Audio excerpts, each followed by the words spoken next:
भगवान भोलेनाथ की कृपा से मुझे इंदिरा जी का आशीर्वाद मिला। मेरा गूंगा बच्चा एकाएक बोला, जय शिव। गुरु के रूप में मिले मुझे अजर अमर गायक मोहम्मद रफ़ी।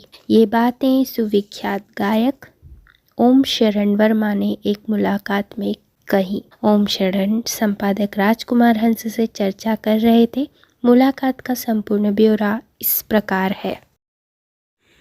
वर्ल्ड एक्सप्रेस के समस्त दर्शकों का हम हार्दिक अभिनंदन करते हैं। हम आपको देश की और विदेश की सारी दुनिया की हस्तियों से मिलवाते आए हैं। आज हम मालवा की एक शानदार हस्ती से मुलाकात आपकी करवा रहे हैं, जो संगीत की दुनिया में, गायन की दुनिया में एक जाना पहचाना नाम है, जिन्होंने दिल्ली में और मुंबई जैसे बड़े बड़े महानगरों में धूम मचा दी हमारे मालवा की। ऐसे हमारे साथ हैं ओम प्रकाश जी वर्मा, जो कि ओम शरण के नाम से संगीत की दुनिया में, गायन की दुनिया में बड़े बड़े आयोजनों में शिरकत करते हैं, सम्मिलित होते हैं। हम उनका अभिनंदन करते हैं। ओम वर्मा जी, आपका अभिनंदन है। हमारे दर्शक आपसे ये जानना चाहेंगे आपका जन्म कहाँ हुआ और आपके माता पिता का शुभ नाम क्या रहा, आपकी पढ़ाई कहाँ तक हुई, क्या बताएंगे आप? माँ नर्मदा के पावन तट पर बड़वा नगर में मेरा जन्म हुआ और मेरी माताजी का नाम श्रीमती कमला वर्मा, मेरे पिताश्री का नाम रामचंद्र जी वर्मा। और शिक्षा मैंने इंदौर क्रिश्चियन कॉलेज में 1972 में बीए तक शिक्षा प्राप्त की। उसके बाद में गायन में बी म्यूज़ गांधर्व महाविद्यालय से मैंने किया। आपसे हम ये जानना चाहेंगे कि ये कैसे आपको प्रेरणा प्राप्त हो गई कि आप गायन में आ गए, वादन में आ गए, कैसे ये प्रेरणा प्राप्त हुई? ये प्रेरणा, कलाकार बनाए नहीं जाते, पैदा होते हैं। ये प्रेरणा जन्मजात, जब से मैंने होश संभाला है तब से मेरा नृत्य में, गायन में, वादन में सहर्ष ही मेरा झुकाव, मेरा आकर्षण इन तीनों विधाओं में कभी कभी महसूस होता था कि जैसे पूर्व जन्म की कोई घटनाएं, कोई देन, कोई मंच, कोई कलाकार मेरे संपर्क में रहे, मैं उनके संपर्क में रहा, तो ये आकर्षण जो है, ये मैं समझता हूं कि जन्मजात है। 5-6 साल की उम्र में जब पहली क्लास में भर्ती हुआ मैं, तब से ही नृत्य में, गायन में, वादन में, उस जमाने में लोग आला उदल गाया करते थे, तो मैं उनकी हूबहू नकल करके बुलंद आवाज में आला उदल को पढ़ता था। तो मोहल्ले के लोग विशेष तौर पर मुझे बुला के वो 4-4 लाइनें मुझसे सुना करते थे। तो ये तो गॉड गिफ्ट है, ये उस परमपिता की देन है। बहुत अच्छी आप जानकारी दे रहे हैं। हम इस साक्षात्कार को और रोचक बना रहे हैं और हमारे दर्शक इस साक्षात्कार को काफ़ी पसंद करेंगे। भारत की विश्वविख्यात हस्ती मोहम्मद रफ़ी जी का सानिध्य प्राप्त हमारे ओम शरण जी हमारे बीच उपस्थित हैं। प्रधानमंत्री, पूर्व प्रधानमंत्री जो देश के लिए शहीद हो गए, इंदिरा जी का सानिध्य भी आपको मिला। और हम आपको बताते चलें कि मोहम्मद रफ़ी और इंदिरा जी आपकी रचनाओं से काफ़ी प्रभावित रहे हैं। हम आपको वो कविता सुनवा रहे हैं ओम शरण जी के श्रीमुख से, जो कि एक बहुत बड़ी सभा में इंदिरा जी ने सुनी थी और इस पर आपको काफ़ी अपना आशीर्वाद दिया था। वो पंक्ति सुनाइए जो आपने सभा में सुनाई थी। खंडवा के पास भारत का पहला कागज कारखाना नेपा नगर में है। वहां पर लोकसभा चुनाव का समय था। शिव कुमार सिंह जी लोकसभा का चुनाव लड़ रहे थे। इंदिरा जी उस सभा में आई। विठल भाई पटेल और मैं, हम दोनों को जवाबदारी मिली थी इंदिरा जी की सभी सभाओं में आगे जाकर जनता को व्यवस्थित बिठाना और उनको इंदिरा जी के आगमन की सूचना देना। नेपाल नगर में विठल भाई पटेल के उद्बोधन के बाद उन्होंने माइक मुझे दिया और इंदिरा जी का काफिला मंच पर आ गया और बिल्कुल मेरे पीछे इंदिरा जी कुर्सी पर विराजमान थी। 4 लाइनें उस वक्त जो समर्पित हुई तो वो सुनिएगा। नेहरू की जबानी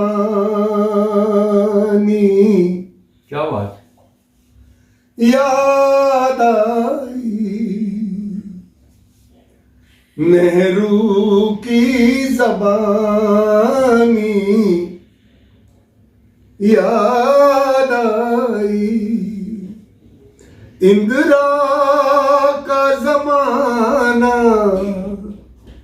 याद आया, क्या बात है, बलिदान दिया भारत के लिए, क्या बात है, हमें उनका घराना याद आया, नेहरू की जबानी याद आई। ये 4 लाइनें इंदिरा जी ने मेरे पीछे बैठकर जो सुनी, उनकी आंख से अश्रुधारा का प्रवाह हुआ। अपनी आंखों से चश्मा उतारा, साड़ी के पल्ले से आंसुओं को साफ किया और मेरे पीछे खड़े होकर इस कंधे पर उन्होंने इतने प्रेम से हाथ रखा और मुझसे कहा, जीनियस बॉय, वो अनमोल दौलत है, एक ऐसी महिला जिसने पूरे विश्व में अपनी प्रतिभा का, अपने नाम का डंका बजाया। मेरे जैसे छोटे से कलाकार के इस कंधे पर उनका प्यार भरा हाथ रहा है। मैं इसके लिए परमपिता परमेश्वर का बहुत आभारी हूँ। हरिओम शरण आपने नाम सुना होगा। इसी प्रकार मालवा के ओम शरण जी हैं जो हमारे बहुत अभिन्न मित्र हैं और हम लोग साथ में एक स्कूल में पढ़े हैं। हमें गर्व है कि आप मुंबई में रहे। एक सवाल हम आपसे करने जा रहे हैं कि आपकी कितनी बेटियां हैं? जी, परमपिता परमेश्वर ने मुझे 4 बेटियां दी है। क्या नाम है उनके? बड़ी बेटी का नाम है नंदनी, हाँ, दूसरी बेटी का नाम है अंजनी, तीसरी बेटी का नाम है शिवानी और ये चौथी बेटी का नाम है अन्नपूर्णा। एक बेटा है जिसका नाम है शिवा। आपको एक बात बता दूं, सत्य बात, मैंने अपने बेटे का नाम शिवा नहीं रखा। उसके जन्म के 1.5-2 साल तक वो बोला ही नहीं, तो हम पूरा परिवार बहुत दुखी थे कि हे प्रभु, एक गाने वाले को, एक संगीतकार को तूने कैसा बेटा दिया जो गूंगा है, बोलता ही नहीं है। लेकिन अपने घर के पास में शिव मंदिर है बड़वा में, नागेश्वर, वहां पर मैं मेरी गोद में था। वहां के पुजारी जी ने आवाज लगाई, ओम भैया जय शिव। तो मैं जय शिव बोलूं उसके पहले ये गोद में बड़ी सांस को कलेक्ट करके उसने बड़ी जोर से बोला जय शिव। मैं प्रसन्न हो गया जैसे मुझे अनमोल दौलत मिल गई हो। मैंने कहा यार, अपने को परमात्मा ने गूंगा बेटा नहीं दिया, ये तो जय शिव बोला। तो फिर उसका नामांतरण हमने नहीं किया, उसने स्वयं ने अपना नाम रखा शिवा। शिवा नाम उसके मुंह से सुनकर मेरा नाम ओम है। तो पंचाक्षर मंत्र का जो महामंत्र है ओम नमः शिवाय, वो पूर्ण हो गया। बेटा शिवा और मैं ओम, ओम नमः शिवाय। ऐसे ही नंदनी बिटिया का नाम मैंने इसलिए रखा है कि मैं वृंदावन 7 सालों तक गया हूँ। शनिवार इतवार वृंदावन में बिताता था और वृंदावन के बड़े बड़े आश्रमों में मैंने भजन खूब गाए हैं, खूब सुनाए हैं। ब्रज के रसिया, ब्रज की होरी, ये मेरे प्रिय गीतों में से हैं। तो नंदनी राधा जी का नाम, इसलिए मैंने अपनी बड़ी बिटिया का नाम नंदनी रखा जी। उसके बाद में हनुमान जी की माता जी का नाम अंजनी। तो जब बिटिया हुई उससे छोटी तो उसका नाम मैंने अंजनी रखा, लेकिन स्कूल की हेडमास्टर ने अंजनी की जगह अंजलि उसका नाम कर दिया। तो हमें कोई एतराज नहीं, स्कूल के रजिस्टर में लिखा गया था। उसके पश्चात तीसरे नंबर की बेटी शिवानी, बेटे का नाम शिवा और उसकी बहन का नाम शिवानी, तो उसका नामांतरण ऐसा होगा।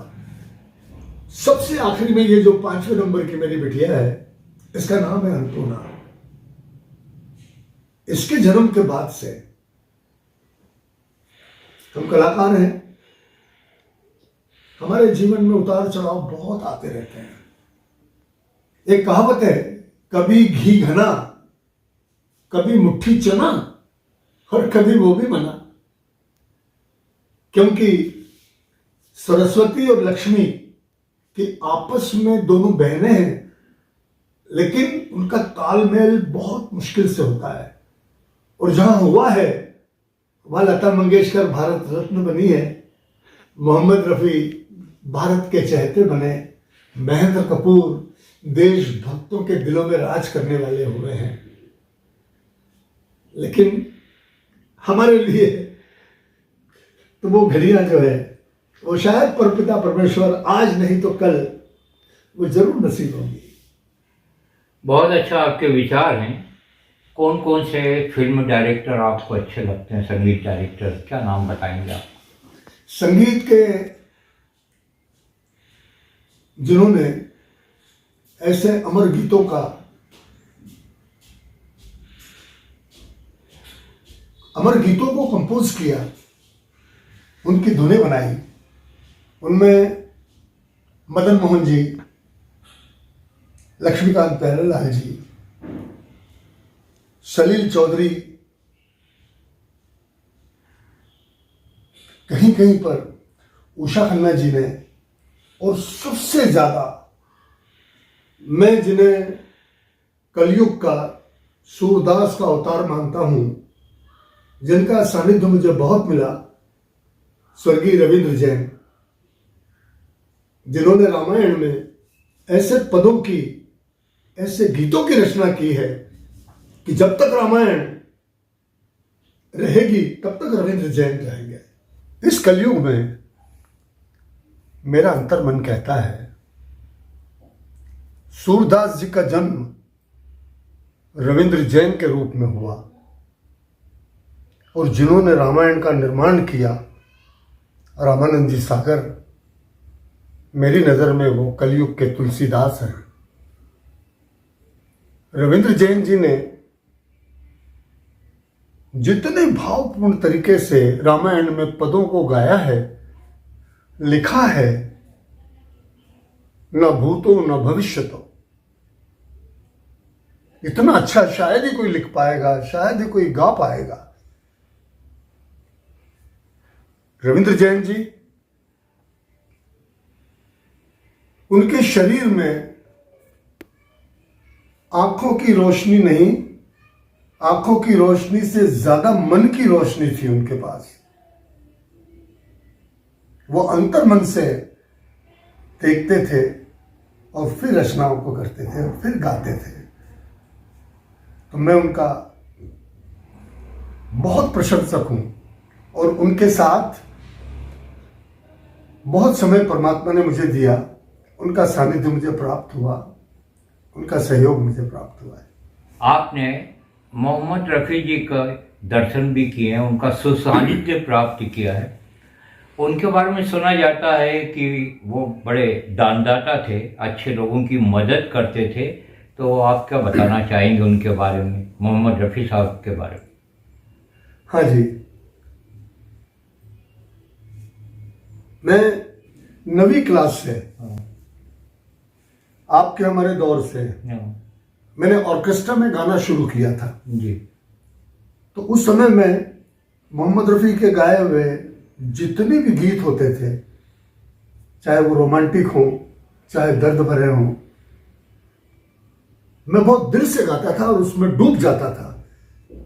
तब से मेरे दिल में एक तमन्ना थी कि अगर गुरु किसी को बनाना है, हे परमात्मा, मोहम्मद रफ़ी का मुझे शिष्य बना देना प्रभु। बचपन से दिल में तमन्ना थी और वो तमन्ना 72 के बाद ये जो इतने सालों का मुझे अवसर मिला तो मैं सीधा बंबई गया, क्योंकि बंबई हम कलाकारों का तीर्थ है। बंबई जाने के बाद मैंने 2 साल तक प्रयास किया मोहम्मद रफ़ी के करीब जाने के लिए।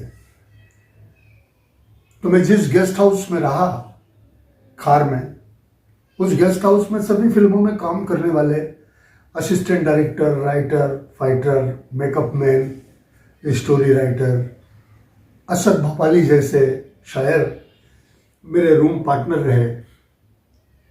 उन्हीं के पास में अमीर अहमद तबला नवाज थे, जिन्होंने रविंद्र जैन जी की 16 फिल्मों में तबला प्ले किया। मोहम्मद रफ़ी के साथ में 16 मर्तबा वर्ल्ड टूर किया उन्होंने। ऐसे मूर्धन्य कलाकार का मेरा रूम पार्टनर होना वहां तक पहुंचने में सहायक सिद्ध हुए। आमिर भाई मुझे रफ़ी साहब के घर ले गए। आमिर भाई की मैंने बहुत खिदमत की, 2-2.5 साल तक उनकी सेवा की। एक दिन उन्होंने पूछा कि यार बेटा, तू मेरे से क्या चाहता है? तू इतनी मेरी सेवा करता है, मेरी औलाद भी होती तो वो इतनी सेवा नहीं करती, तू मेरी इतनी सेवा क्यों करता है?